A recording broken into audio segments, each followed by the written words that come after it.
ఈ ఉదయకాల సమయంలో ఈ దినం దేవుని వాగ్దానం అనే చక్కటి ఆత్మీయ కార్యక్రమానికి ప్రేమతో ఆహ్వానిస్తూ బాగున్నారా? పొద్దున్న లేచారా? ప్రార్థన చేసుకుంటున్నారా? మీ అందరూ దేవునిలో ఎదగాలని మా ఆశ. ప్రార్థనలు ఎదగాలి, ఆత్మీయతలో బలం పొందాలి, నేటి యువతరం జాషువా జనరేషన్ లేవాలి, అపోస్తుల బోధ రావాలి, సంఘాలు క్షేమంతో అభిషేకంతో అగ్నివలే మారాలి. దినదినము ప్రార్థన, ఉదయకాల ప్రార్థన, ఈ దినం వాగ్దానం, ఈవినింగ్ లైవ్.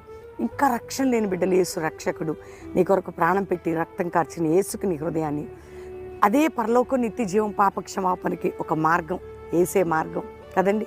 కాబట్టి ఈరోజు ఇంకా చింతలు, బాధలు, రోగము, వ్యాధి, నలిగిపోతున్నానండి, కృంగిపోతున్నాను అనుకుంటున్నావా? అసలు నెమ్మది లేదనుకుంటున్నావా? ఏంటి నా పరిస్థితి? ప్రతి ప్రేయర్కి జవాబు ఉందండి. 50 రోజులు ఎన్నో వాగ్దానాలు ఇచ్చాడు. 50th డే మనకి ఇచ్చిన ఏ వాగ్దానం మిస్ అయితే చెప్పండి.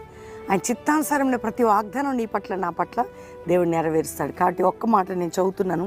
యెషయా గ్రంథం 53వ అధ్యాయం అద్భుతమైన మాట 5వ వచనం, 2వ మాట నుండి చదువుతున్నాను.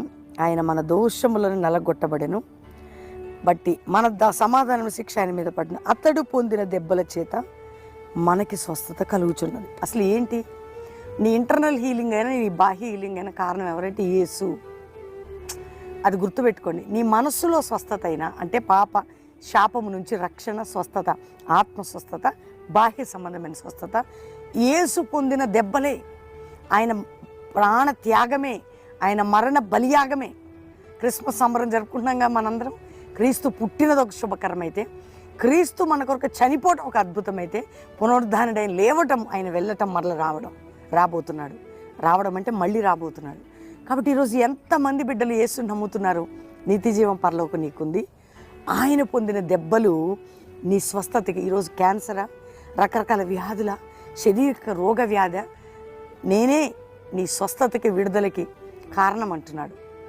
నా గాయములే, నా నేను భరించిన శ్రమలే అంటున్నాడు.